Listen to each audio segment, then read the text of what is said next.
bonjour, bonsoir. Bandeko nyonso o bazo na biso siko na BNC live aux en Europe, aux en Afrique, aux en Océanie et puis aux en Amérique. Bote na bino moninga lelo na plateau na ça direct na BNC live et ba masolo ya mboka. Oto bengi na ba information ya mboka. Ezala niveau nini puis tout ça ba analyse. Parce que Congo est comme un virage manko il faut bandeko baza libanda no baza awa baza na moyen ta ko za information tout ça ba analyse to pesa ba information. Alors les lots sur la masole belé ils allaient déjà habitude chaque fois nous la na ben c'est live chaque jour mukete bandoko zwa to partager na bina ba za libanda. Moi ma Claire Chango waza niveau ya Londres na peso mbote bandeko tout Freddy Musongai na pesi notre mbote toyiba masolo ya mboka ekomi na niveau nini pe tozokende wapi. Alors premier peu tozola ezali information boyi que non Joseph Kabila aza ko continuer ko sala ba trafic ya armes. Joseph Kabila aza ex-président président honoraire. Mais selon les informations aza continuer ko sala ba trafic ya armes. Semaine to bandi oyo donc au plus tard lobby mukonjambo wa koma na Katanga. Est-ce que azo kende pona dossier wana trafic ya armes ngo sale mandere nini? Na Mombasa na po Mombasa babibundi les oya wana toze baté qu'est-ce qui va se passer? To komeka un peu ko pesa information na analyse. Deuxième point sur les alliés boyeyi oyo tuko sale Miami émissaire États-Unis mais c'est Peter Fan o ayai pour la deuxième fois na RDC mais oyo comme sibiso boyeyi na ya mbalami balé akutani na mais c'est Kabila après okutana mais c'est Kabila akeli na mboka ya Brazzaville kokuta na président Sassou Nguesso. Et puis troisième point sur les alliés des informations aussi que non ils ont d'abord conditionnel. Parce que nous avons copié ces informations, ils ont des vraies informations, mais pour les non conditionnels, selon les informations, mais c'est Kalev, qui est directeur général, c'est ANR, qui a contacté des présidents africains pour préparer, pour monter un coup d'État dans la RDC. Le président qui a faute d'informations, ils ont foutu wapi. Parce que dans la politique, bon, on a bagagné mutu, mais on a niveau ya après il y a médias, ils ont souvent un côté mais ils ont moins avoir des informations d'état trouver bateau analyser la situation politique ya mboka. Et puis quand un peu tout ça devers tout le monde maman Amida ya arrêté ce message na que non, il faut pas appliquer accord ya Nairobi. Bon ya za moi si ya directeur ya cabinet à chef de l'état. Les politiques ya RDC n'est c'est pas ça. Ce qui monte à une institution, à une fonction boy koloba utiliser ou abengi émissaire, ami der azoloba chaque jour na butu balala kada mais c'est caméra. A autant koloba créer moins tension na ba réseaux sociaux partout mais toujours répéter que non il faut biso IDPS doit appliquer accord à Nairobi. Donc c'est-à-dire en 2023 biso IDPS parti IDPS pas soutenir M. Vital Kamerhe. Et puis makambetali ya ba matanga o ndi mama Olive azako soutenir ba musicien pardon ba artiste comédien o tebe que non ba rositi manga pe ba kufa. Qu'est-ce qui manque que ya maman Olive qui n'est pas ata la moi ça rositi manga. Il y a Thérèse Kapangal. Non so on trop décortiquer ngo le lot contenu à temps. Sans plus tarder to ko na premier point au Italie. D'abord, arrivé à M. Peter Fan, à lobby pompeur Zaki Nangola. En décembre, est présent dans une vacance. Parce que nous avons un Mboka. Dans le pays, nous sommes aux États-Unis, aux France. Après ça, présent, nous sommes en année, nous avons moyen qui n'a pas de famille. Alors tout le monde a présent à ces pays qui n'aiment pas paiement na vacances na Luanda.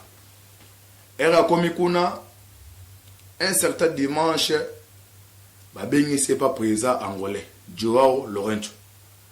Yepe et conseiller pas zaki na nini na vacances na Benguela.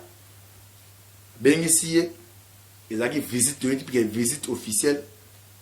Denge ça les makame. Ba akei présent akei. Le kamusi batu a voyagé qui yena maman Denise Nyakero. Wazali première dame ya République démocratique du Congo. Ba komi basona Joe Lorenzo pendant plus de 3 heures du temps. Jusque là, fruit d'information et il m'a quitté. Présent à Zoni Nambok. Tout est comme on a, mais c'est Pompeo. Au présent, dans le message, dans notre pays, ça va Londres, c'est diaspora que non. Nikoleza Koyana Koyamba, émissaire, ya mais c'est présent Trump, ou Koyana, 3 pays. Attends, il y a Nigeria, y compris dans RDC. Mais là, on est que non, mais c'est Pompeo. Mais c'est Pompeo. Yé azana ba dimension mon bido aza personnalité mon aza influent à niveau États-Unis. Alinga ki aya na RDC.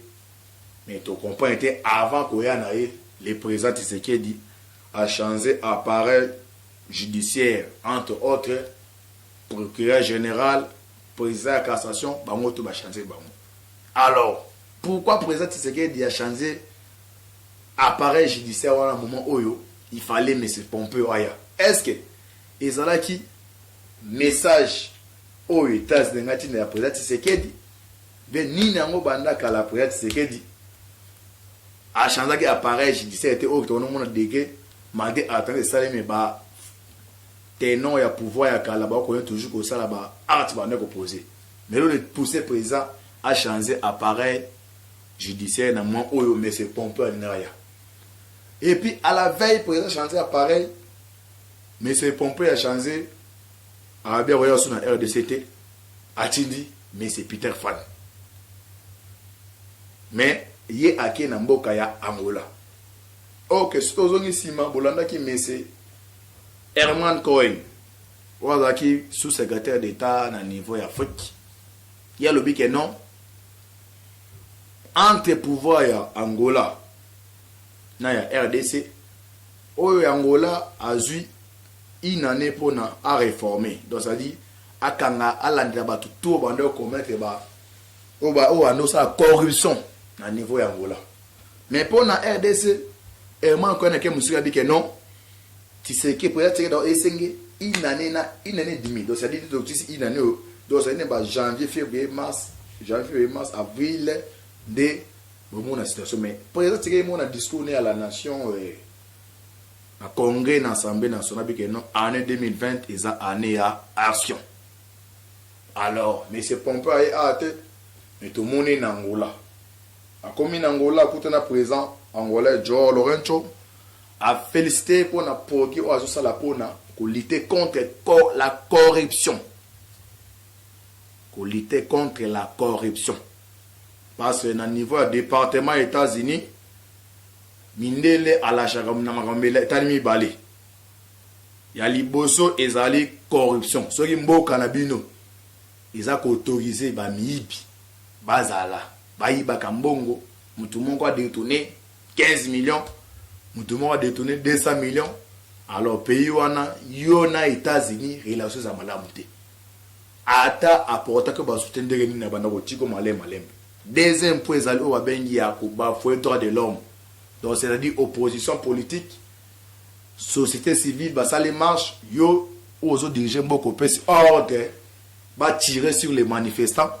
Alors, dans ce cas-là, les Américains, bah, la chose, par exemple, c'est belé, car on a beaucoup de bus en bout. Oui, mon bout, on a affaire chérie, mais elle a comment qui déjà, a comment qui soufflé. Le régime n'est compris dans souffle, dans temps, dans souka, car le même bateau, bazaki, n'est pas l'eau soutenir, bah, l'achat qui est. Mais moi, Joseph Kabila. Alors pour l'instant, entre Tshisekedi dans les États-Unis, Balingi Bache commence à la partenaire privilégié dans ma camétalie à coopération bilatérale entre les États-Unis y compris dans RDC. Alors, Pompeo a été matine émissaire nae au babengi Peter Fan. A commis à Koutani d'abord naba opposant, donc entre autres Fayulu. Il Fayulu a eu cahier des charges ou a sorti de crise a eu à PCA. Akutani na société civile akutani na matata ponyo ake kokutana na président Tshisekedi et puis akutani na Joseph Kabila wazali autorité morale ya FCC RK d'abord kutana président Tshisekedi aye ba signé accord entre les deux parties. RDC na General Electric. General Electric bon bazali banda boebi ceux qui déjà à s'engager. Ils ont souvent souhaité d'État. Ils ont dit des États-Unis, c'est pas sérieux. Donc, bango so baye na mboka na bino.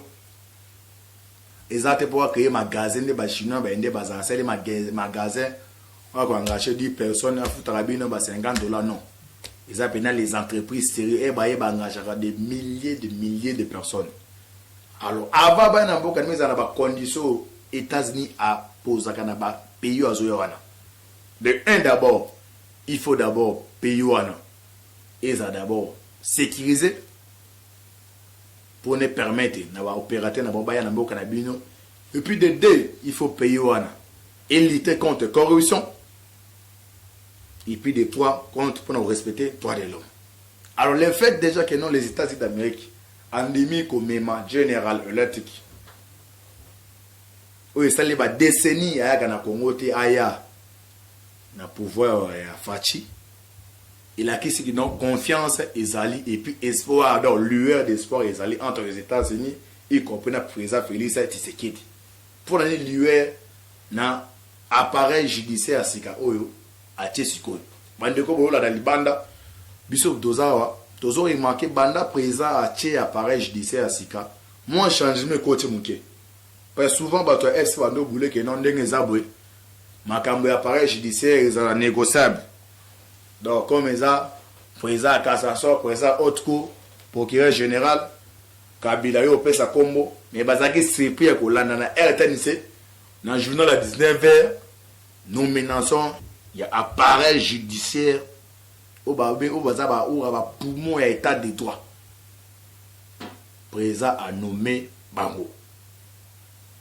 Il a dit que non. Quelque chose dans les États-Unis a conditionné que non, avant tout même, General Electric, pour nous signer accord na bango, il faut tout le monde, et les moments que je dis, non, droit de l'homme, corruption et osate. Il présente directement Peter Fanaye, y compris l'ambassadeur Jita, va signer accord entre les présidents de la République démocratique du Congo, y compris General Electric. Et ce qui on a dit, mais c'est Peter Fan na ke musika bike non. Ndenge toye boy. Mututu. Oya koluka empêcher. Tout le monde qui na kati président c'est qui des besoin de changement. Mais mututu ko na moyen oya koluka empêcher changement wana. Biso les États-Unis toko se poser na farouchement. Donc, so ici on analyse changement exact c'est ce dit il va faire obstacle ils sont membres de la FCC Kabila accueilli mais esprit n'était na kata membre na bazana kata ba institution alors faut repasser un message pour démontrer que non mutu o accueilli atiki po na kati ya institution mboka te mais accueilli mobimba après kutana pour être ce qui dit ba ke okutana ndeko Joseph Kabila. Ok, pour l'instant, pour votre information, nous avons joué toujours rôle, il y a cabinet à Kabila. Mais le niveau qui est en cas de sorte en GLM, c'est toujours M. Némi Milwana. Ma bengue, non, tous a besoin de mon présent Kabila. Ok, avant, il y a déjà, à Genève, à Kabila, il y a très bien que non, émission Awa, il fallait accouter à Naï. Et puis, il y a dit que non, le fait que non, Bandini, il y a qui m'a libo, ça coûte un été. Mais cette fois-ci, en demi, c'est que ça n'a pas mon message que je transmettre à Joseph Kabila. So Kabila a une politique encore. Ce côté en 2012, Kabila a zalaki l'intention que non, il faut attendre. Mais ce que le problème est Kabila, essayer à préparer des départ. Et puis qu'on prépare des départ à Kabila, il faut payer ça na garantie. Parce qu'il y a une retraite politique. Parce que l'effet des jours dirigés pendant 18 ans. ok consombo que peut sur interdit yo ou briquer mandat monsieur donc ok anaka zonga soit déjà qui mandat moko deuxième mandat raté on a rozonga mais nga ke bon ake pour na libela alors ba papa o bande ko landa ye ba o ba lena ye il faut peut garantir avenir na bango politique alors pour garantir avenir na bango politique il faut appeler un message que non accueilli mais on connaît toujours qu'on éveille dans scène politique RDC yango zo mwazo lingate appeler ça bango espoir que non na akebwe ntazana effectivité à pouvoir exact Tshisekedi so akuta na maki en catch mambo so na bango ma mususu so akuta na président Tshisekedi a so maka mususu et puis akuta na président Tshisekedi aza toujours yena président Tshisekedi donc jusqu'à la même Némi même Olive bon mon avant président ba résultat so qui Olive bec non mto président eza Tshisekedi président Tshisekedi a commandé ba ploter mais PPD o monaka commandé ba polo donc même moi si ne aeba te sikazola la aeba te sikazola mka et ça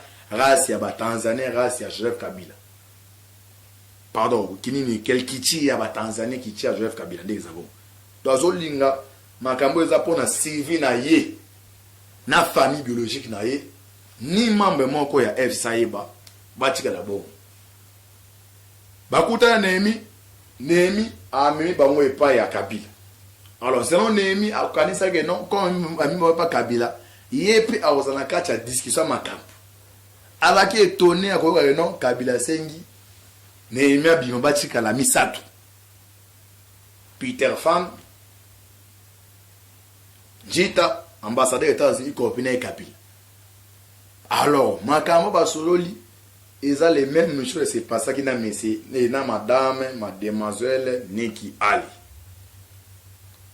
Basolona Kabila pendant plus de 2h38 minutes na s'est trompé Basoli en anglais Kobima sorti na bango mais c'est Peter Fan abi que non to CPN l'ancien président donc le président honoraire Bibiso a répété toujours le même message sur le bagi et écouter la présidente Tshisekedi est-ce que makambo Tshisekedi Basolona délégation États-Unis mutumo ko jusque là a bien moté alongwe wana akei na mboka ya Brazzaville akomi na Brazza akutana Sassou Nguesso basololi na sorti na ye abike non donc le département et donc ça dit l'envoyé spécial de la région Galak parce que Peter France a envoyé spécial de la région Galak aux États-Unis donc tous les paysans niveau de la région Galak yem taza muchinda mina bango muchinda bebo batini ndeye habitoye ko remercier le président Sassou Nguesso na musala oti ko sala na République démocratique du Congo donc on a répété bien mais c'est Peter France après que kuta na peut tourner na Congo akei na mboka ba bengi ya Brazza ko bimana bi que non ACP na musala o le président Sassou asali na RDC.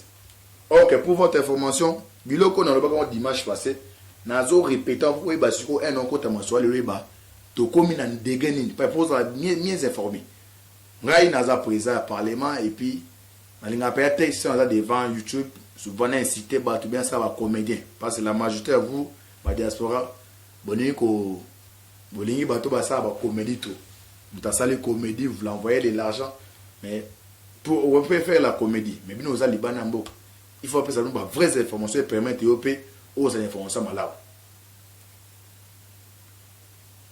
Peter Fan a lobby que non toi qu'on remercie mon salaire au président Sassou Nguesso salle RDC or que pour votre information les présidents Tshisekedi a aucun discrètement à niveau Brazzaville au bakuta na kida président Sassou Nguesso akida par hélicoptère masoli basoli kuna éviter après wana boyoko que non Kalev alanda ki président na Éthiopie kozonga zozonga baboto les passeports d'abord selon première information par lobby azako filer président partout azokindi donc ba partenaire président kutana bango après kolonga président ya kutana bango alors Kalev azaki directeur général ya Kalaya ane nani ya PC passeport wana akindaka batala boy passeport et aussi dans niveau ya primature. OK, pour votre information, Monsieur Joseph Kabila Azalina FCC mon en parallèle. Donc, tout oyo d'abord avant comme ministre na côté à FCC, sinaka déjà ba lettre à démission. Et puis comme hier à Oumé na Kinshasa, il va politique congolaise bien, pardon. Abi que bon bazana ba chanzaka de jour au jour. Abi que bateau sous ba comprendre que nous avons affaibli devant Tshisekedi ba ko lâcher na. Alors franchement ba garder faux ba na d'abord des prix. Donc asalini sokotali tous les ministres ya FCC na ba cabinet na bango malgré jusqu'à non na niveau primatino apesi ba signer lettre que non ba tia bateau. Mais na ba cabinet na bango tout bateau ba directeur ba cabinet tous les ministres ya FCC bazali bateau bazali na service o ben ya année o bazaki na branche ya Monsieur Kalev. Donc de jour au jour chaque jour bon si ça na nini ba peut ça rapport et pas Kalev que non na niveau ministère tel boy c'est donc bazo même yomogo déjà pour une administration directeur cabinet azana musala makas ils ont si caméra ni azabo na niveau ya présence so ndemo na ministère ba donc azo a imposé ba on a tous les ministères FCC ba directeur cabinet bazana ce sont bateau agent service renseignement o bazao e ba agent par un exemple bateau ba commettre ba vie moko o eza impardonnable. Alors bateau wana ndi bazu ba tie ba on a ba cabinet on va faire sa information en temps réel. Maman Zolo ba awa. Né maman Zolo. Alors Kalev n'a pas passeport avec non. Moutapé ses passeport dans un cabinet, il y a premier ministre. Or quelles sont les deuxièmes informations ba kangelier? Azana ndaku neza na ouvrir. Na kati ndaku wana bazo mona souvent des rebelles. Baza ko bata manakati ya ndaku nayi. Et puis dernier po masikoyo ezali o babengi a contacté des présidents africains entre autres M. Sassou Nguesso et M. Edgar Lungu pour monter un coup d'état en République démocratique du Congo. Alors, est-ce que Boye y a provoqué à présent Félix Dambraza ezaki pona président Sassou informé point d'interrogation. Peter Fan assiste à na Congo Kinshasa ake na Braza puis na yutu ko remercier musalo pour Sassou Nguesso to ça niveau ya Kinshasa. Est-ce que ezaki pona ko livrer les informations? Parce que bon on a président Félix Zawana ce bazo comprendre les États-Unis apponi à travailler naï. Alors ebi ke yenga yena pouvoir boui azana ba incapacité musu ofu bomba aider premièrement sur le plan sécurité. D'abord aye asali alternance na un dictateur ou dictateur l'on déjà mabi makasi. Alors faut bomba ya ba sécurité na moyen moins sophistiqué. Même si on a ba délogement ba désarmement tout ya ba GLM tout wana mutaza ko pays ce sont les États-Unis pas baza ba match oza très makasi. Déjà surveillé. Même dans le cabinet tout ya ministère wana bala sous écoute les bantu bazawana premier bateau va poser aux amis mais c'est François B. Tous les ministres au monde à FC na bio na sous écoute baza suivre na moyen au comprendre. Alors est-ce que kokende yo Peter Fana kenanga na pasa pour nous remercier ko féliciter les prières ça sur l'histoire ça doit ça la koto ils ont pour des informations liées pour Kalev et Lungu parce que à comment qui na Zambie mais Kalev azali na niveau ya Katanga do batindi émissaire moto na Zambie na kiwa na pour loko président c'est que do qui ta niveau ya Katanga wana che entre guillemets bo comprendre mentionner zokini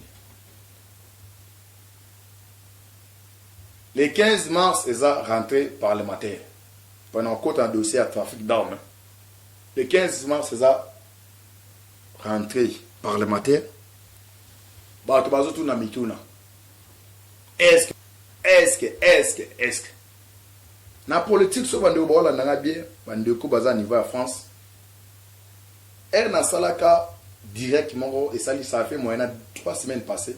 Assez concerne dissolution assemblée nationale. Na lobaki dissolution eza malamu. Soit président ko dissoudre l'Assemblée nationale, soit pas ko dissoudre. C'est important dans la politique. Politicien, ça va plan A jusqu'à Z. A, B, C jusqu'à Z, un politicien. donc un policier aza comme un ingénieur nayebi na ku monte nozo na niveau campus bien ku moi géométrique descriptif donc ku wana so bandi ko raisonner ko raisonnement aussi la raté on veut commencer à raisonner que non nous sommes dans l'espace de ce sanding politique donc un politique c'est un animal do ou raté na A B a bandé sur alphabet c'est un politicien alors se gripper que non il faut président du sud ok il y a la possibilité il y a ko ça le logo mais l'équipe de solution deuxième procès années ko affaiblir Joseph Kabila pendant qu'on affaiblir Joseph Kabila force ya Kabila dira 18 ans et zani na niveau ya ba institution et ça niveau ya armée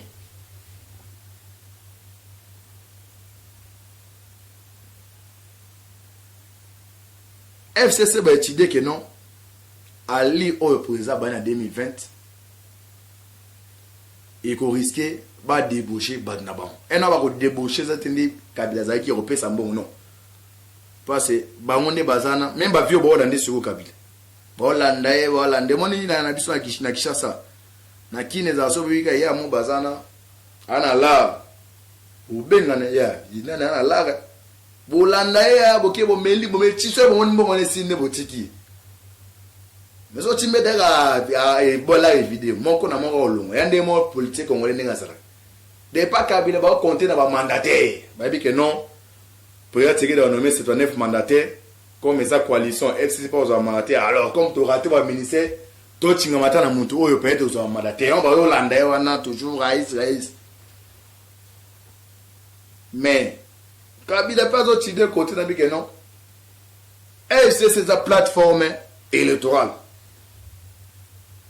Soki batona ba timbeli ke ngana komi affaibli ba lâcher ngai et koza mabe pona ngai alors s'il y a possibilité nazo FCC na transformer en ekoma parti politique parce que na parti politique soko ou déjà député au lingo quitter directement perdre des mandats c'est ça ba on connaît le bo pour ya mwana so côté peut accélérer makambu facha accélérer makambu na makambu tali ya nomination ya appareil judiciaire ici comme makambu tout eza yangwana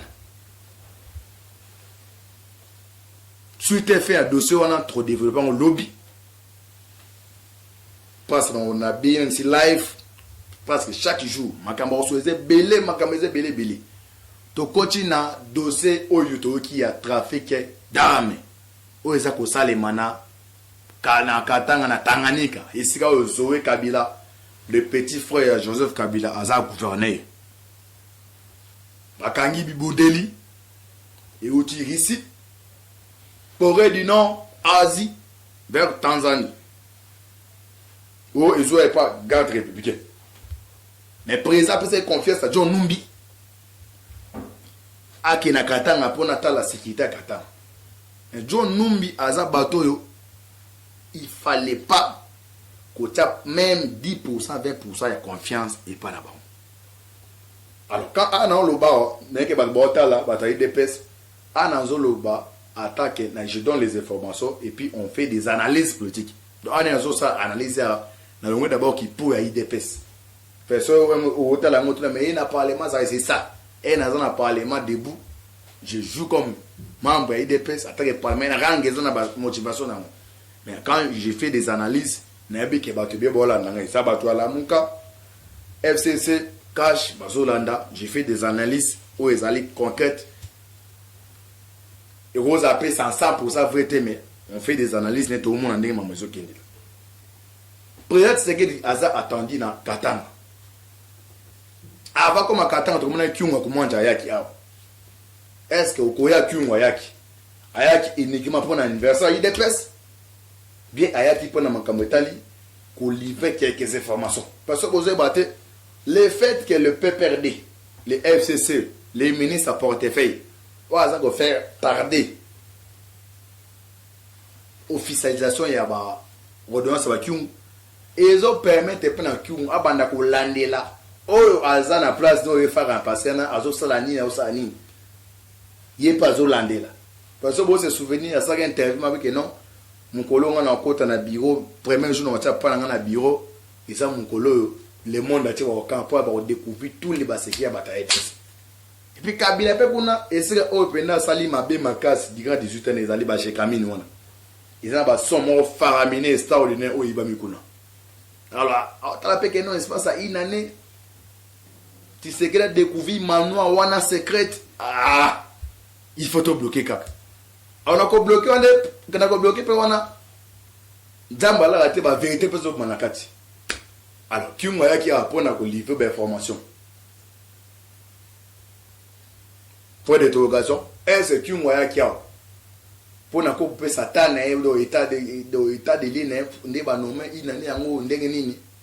Point d'interrogation, est-ce que kokende prison qui na niveau ya Katana ils allaient pour na ko faire vigueur par force. Ba qui moya kumwanja point d'interrogation. Mais na makama trafic d'armes na ebisa bino wa que non bato bayaka na Kabila awa na pouvoir entre autres ce sont les Américains. Airbus poni ko joye pas Congolais ya Yambo wa yeba que non bazo cha Kabila awa na tête ya mboka ezaka les patriarches Etienne Tshisekedi wa Mulumba. À l'époque les secrétaires États-Unis, je ne me trompe pas, Isaac John Cardin.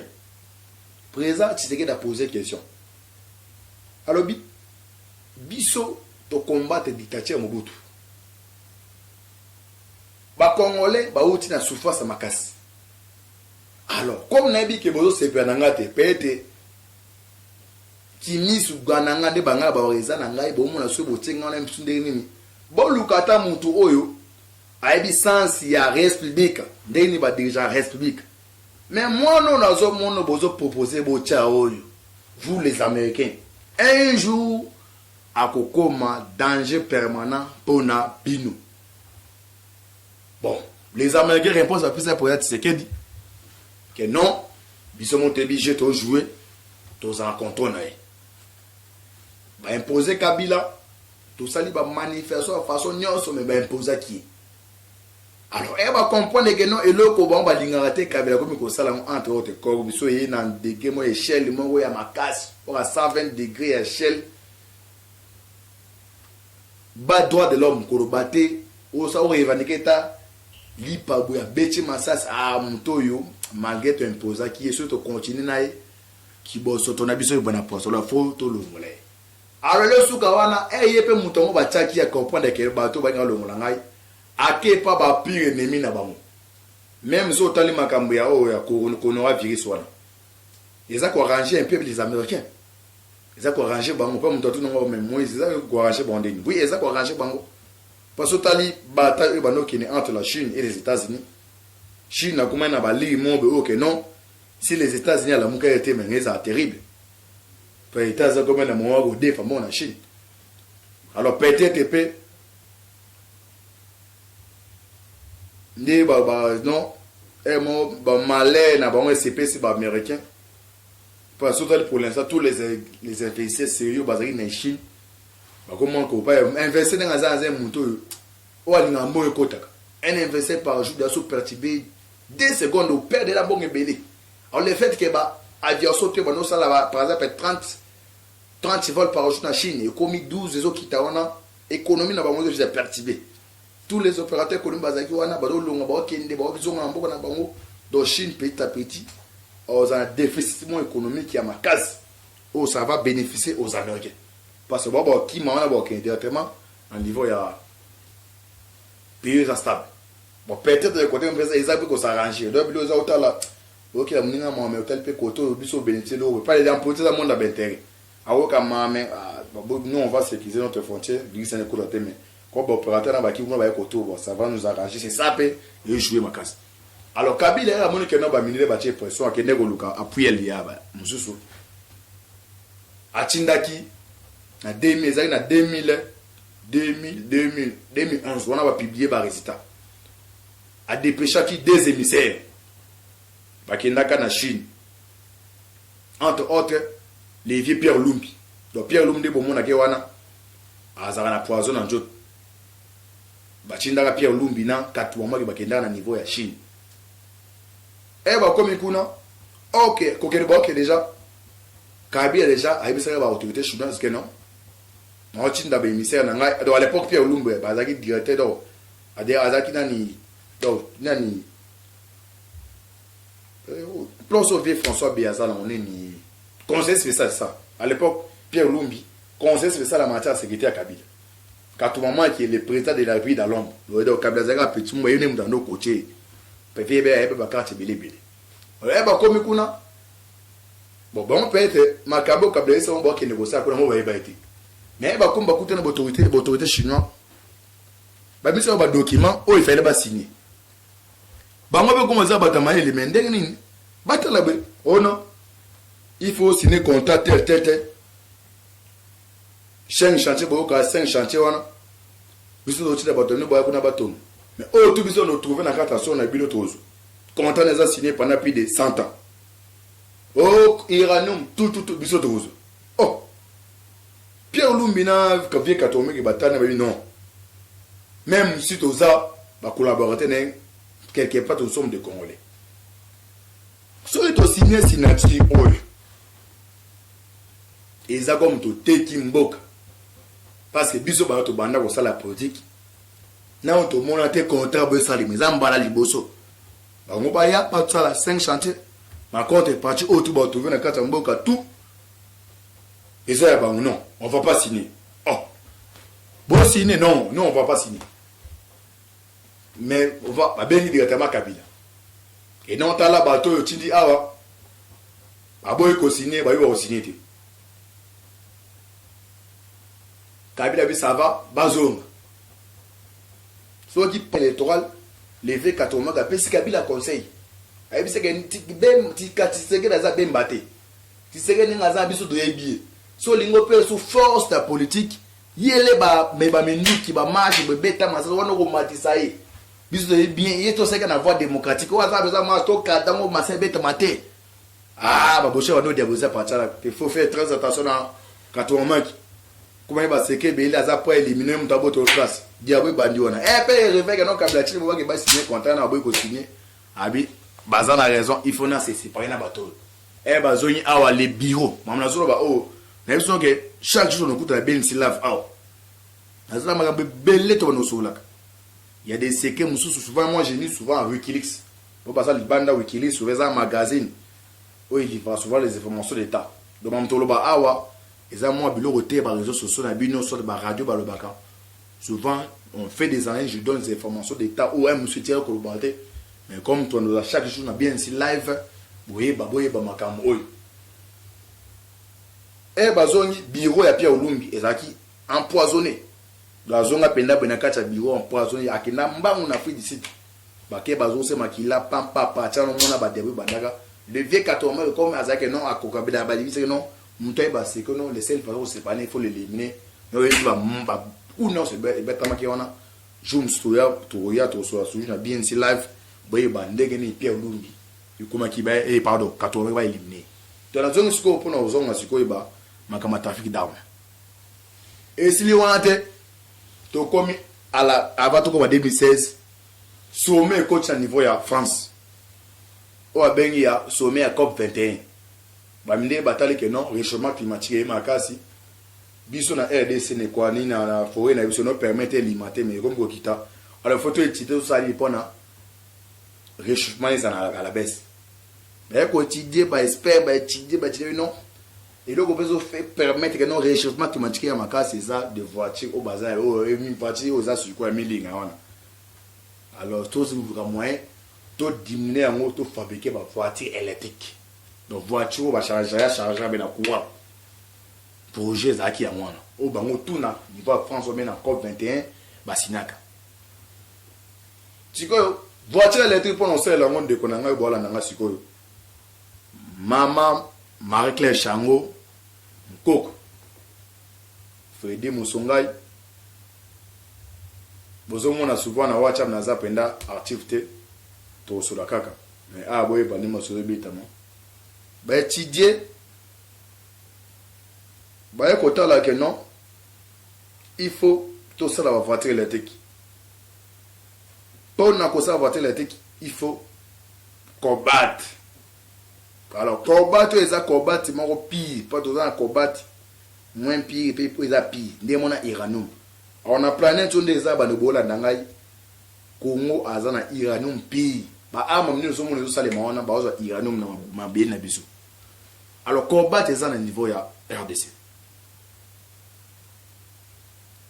ba ke ba contacter autorité ya RDC entre autres gouvernement congolais est dirigé par Kabila parce que surtout na niveau ya ba réunion même ya minene ba mindele ba salaka o aza grande puissance atira toujours dividende ko leka baninga souhaitant c'est pas tite bien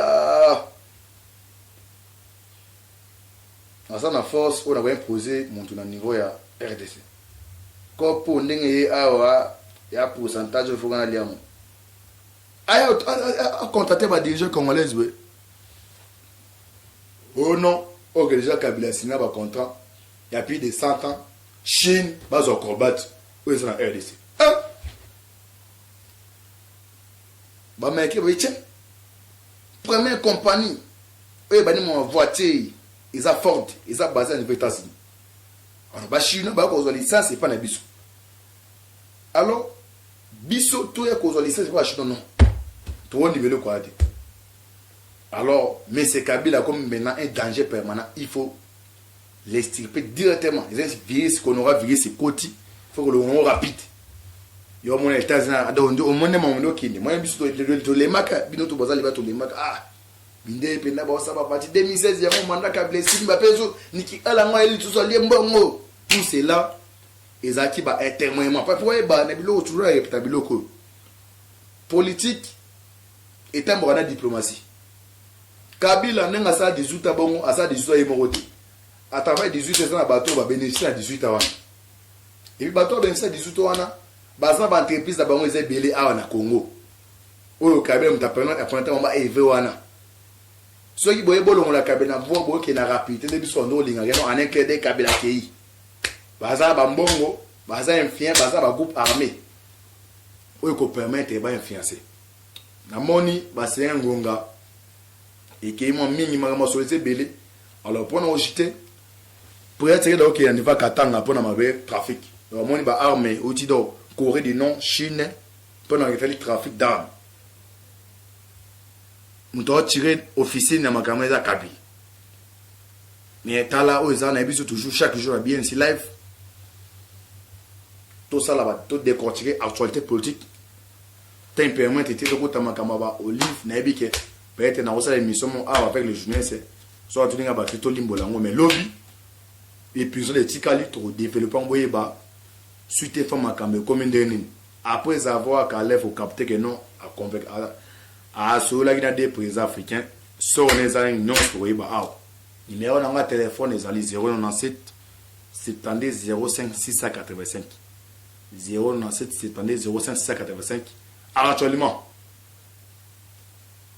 WhatsApp souvent on utilise WhatsApp pour moto passe téléphone on utilise ba mibi de que ba car kishasa ba kanisa ba za makasi ba ibaki na za perturber na ina pas utiliser téléphone mais on a capacité permettre il y a donne moi il y a 4 GND évolution qui n'est pas permettre tous à activer makasi ba information au moins micro moi na za